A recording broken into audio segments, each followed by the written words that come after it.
I'm excited. Yes, We have a youth group here tonight. Revolution Abstinence, and we have Sandra Jimerson and Dana Brennan. Yes. Sandra and Dana, glad to meet you. Pleasure. Pleasure. Thank you. Now, when I heard about Revolution Abstinence, first of all, how did you get started?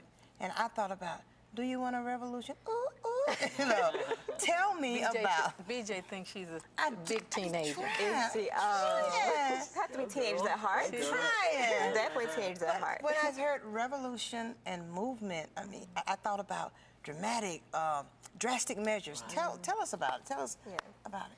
Well, I got started with Revolution Abstinence, and I had my own personal convictions to start about purity. I had my daughter at the age of 20 years old, and so my struggle was sexual purity, and it took me a long time to get to the point in my life where I realized, you know, the patterns I was making, the people I was picking to be involved with, and why I was doing those things. And that's how I went through a series of healing to know those things that were really keeping me bound and plaguing me. But my struggle with sexual purity, then God showed me that many people struggle with different issues that are life controlling. So drugs, alcohol, I mean, just the teenage pregnancy rates right now are just skyrocketing through the roof. And so I had to start a revolution. And so when I first started it, it was like Revolution Abstinence. God spoke so clearly to me about the ministry. And like I said, as he gave me pieces of it, he showed me, okay, you need to focus on sex. But then he's like, but look at this person over here. They're addicted to drugs or alcohol, or you see eating disorders. And so then the curriculum came. And it was basically everything. We have an 11-week program where we actually take people through eating disorders, depression, discovering God's love. So it's all segmented off, and at the end of it, they commit to purity. Wonderful.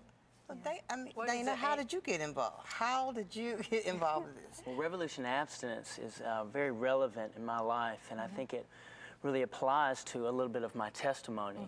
I was in drugs and alcohol for 15 years. I started off in a great Christian family, raised right. You know, God has a marked out plan for all of us, which we can either kind of choose to stay on the path or to kind of, you know, veer off the path, which I chose to do. Boy, I was blazing my own trail. But, you know, I ended up getting in trouble quite a bit. I've got a lengthy rap sheet from all this getting in trouble from just getting off that path. Jeremiah 29:11 talks about God has a plan for us. You know, He's marked out that path. All we have to do is follow the signs. Well, it became not so cool to follow God about you know, adolescent age, middle school or so. You know, and all of a sudden it wasn't so cool to be, you know, pure in life. So that's where things started with me. It all started with that first drink, that first cigarette, that first, you know, bad magazine. You know, that's where that impurity gets in, and then Satan can just start working in your life from that point forward. So I went on into high school and then into college, and just drugs and alcohol just consumed my life on a daily basis. And I was still caught up. That's how the enemy works. I was so caught up with thinking it was okay and I had control. You know, at any point I could get back on the road. But you can't, because for one, you have worldly consequences that you have to deal with. I mean, thank the Lord that He is so forgiving, and He has been able to bless us with His mercy and His love, but we still have to face worldly consequences. I heard a judge said that your spirit may be going to heaven, but your body getting ready to go to jail. Oh, that's good. Your spirit may be going to heaven, but your body's going to jail right now. That's good, for sure. And it got so bad for me that in early 2008, I woke up and I was in a breezeway of a hospital, and I had overdosed, and my friends in the car were wondering whether or not to just leave me right there, whether or not I was even still alive. And I came to, and you know, some people talk about seeing the light. Well, you know, I didn't see a light.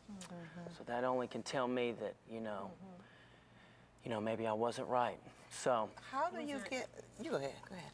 What is the age group of your program? Our age starts at 11, well, middle school. But we've had, the oldest person was 34 years old that committed on June 4th. And so we are pretty much taking it you know, the gamut of people to come in our ministry and be a part of it. Our target right now is the youth, so middle school to high school. And that's where our curriculum is pretty much structured and focused right now.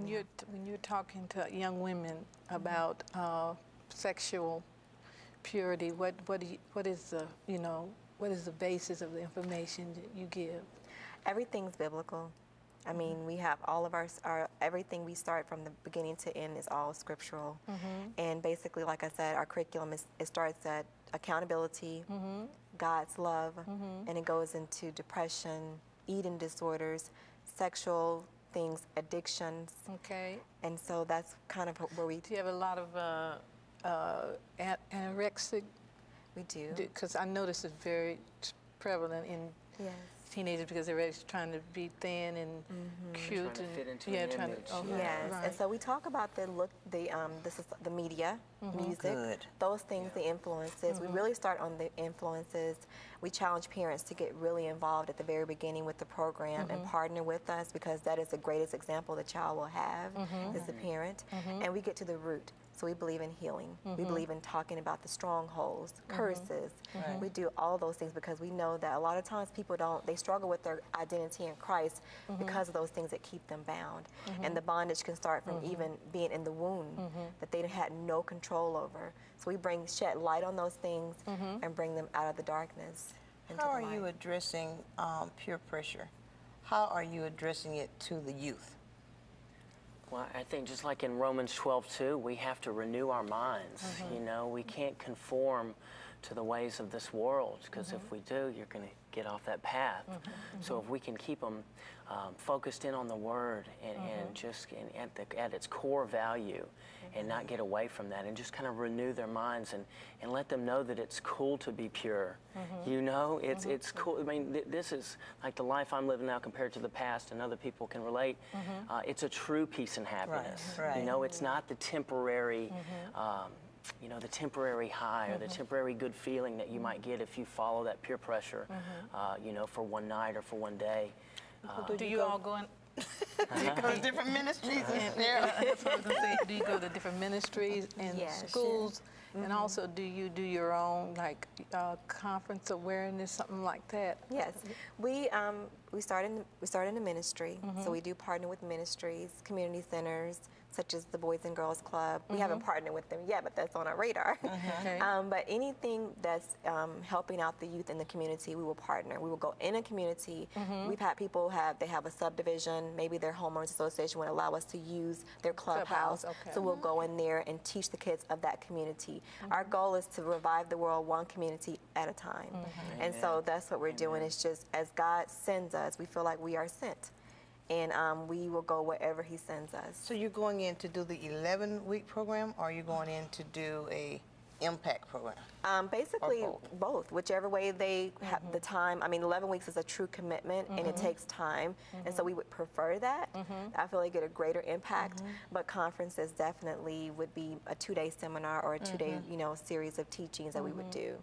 Now you brought some other young people along, and we're gonna try our best to squeeze them. They might have to sit in my chair. We all sit together just to let our audience see all the kids that are involved. And your daughter's involved. Yes, she was one of the first graduates of December 2009. Okay, so if That they was graduate, what do they get?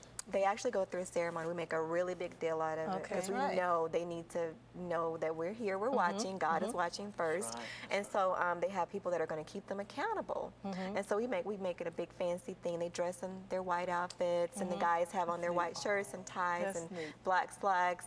And so the first class was about 15 students in that one, and we grew. Almost doubled in size. The next one was 20+ students. So we have just every time it's getting larger and larger.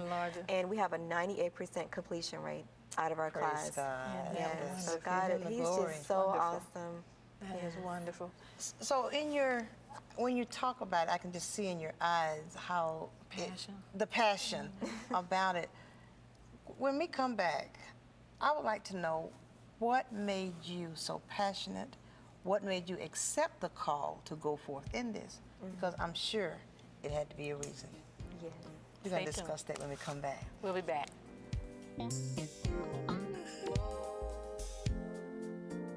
you.